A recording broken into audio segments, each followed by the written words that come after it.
Well, there's a new art museum in town. Did you know that? The Cafesjian Art Trust Museum opened a few weeks ago in Shoreview. It's showing contemporary art from one man's private collection of more than 3,000 works. Reporter Kaomi Lee takes us there. The art will get you in the door. Wow. And that's a Chihuly. That is. It's part of our permanent installation. This is a chandelier that Dad commissioned from Dale when Dad was living in Arizona. We always called it the chili pepper wreath chandelier. Dale is renowned artist Dale Chihuly. He's known for his colorful blown glass sculptures. His double-horn chandelier greets visitors at the new Cafesjian Art Trust Museum.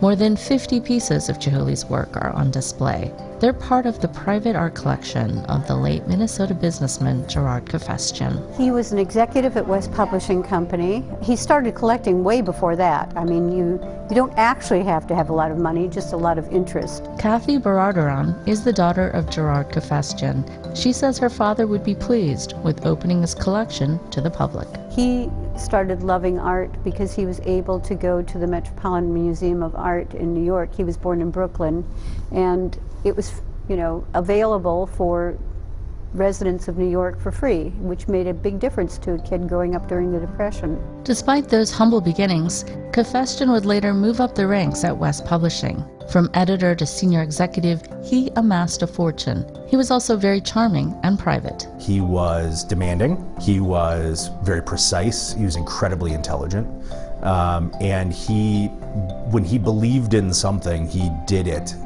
all the way.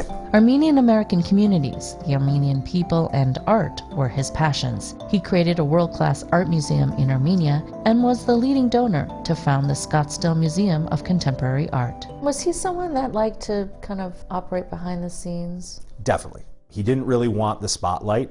He avoided it actually pretty intentionally. And he wanted to make things happen, but not necessarily get the credit for it. In 1998, the carousel at the State Fair went to auction and was in danger of leaving the state. Author Peter Boehm was involved with saving it. He spoke to Almanac about how Cafesjian played a central role. Jerry sent us a check for $100 soon after the project started. We recognized the address on the check as belonging to West Publishing Company. And then I called someone I knew at West and found out he was an executive vice president. So I called him up and asked him if he'd like to serve on our board, and he said he would. Then 3 weeks later, he called me and asked what it would take to get his name put on the carousel, because he wanted to leave a legacy. In all, Cafesjian donated $1.2 million to the project. It was beautiful and it was nostalgic.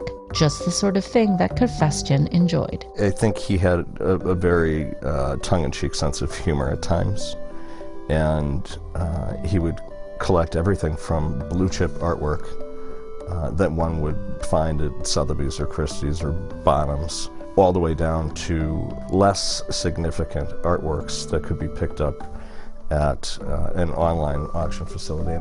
And he had a tremendous ability to communicate to the viewer his own interpretation of what the artwork was saying to him, and then in reflection, what he was saying back to his audience. The museum's opening exhibition is also very personal. It shows the relationship between Cafesjian and Chihuly, first as an art patron and eventually as a friend. Dale lost one of his eyes in a motorcycle accident many years ago, and Dad had a medical incident that damaged his eye.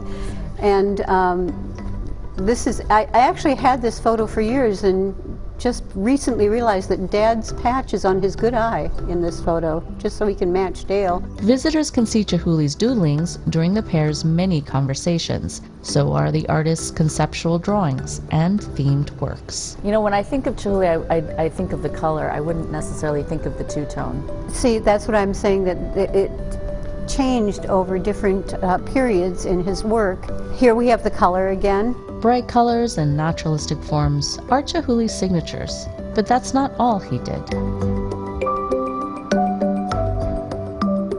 And Kathy even has her own favorite. I think I like this one the best because pink is one of my favorite colors. I just find it calming and soothing, and we lived with this piece for a long time. The museum will also be used as an event venue with a kitchen and outdoor space with original art.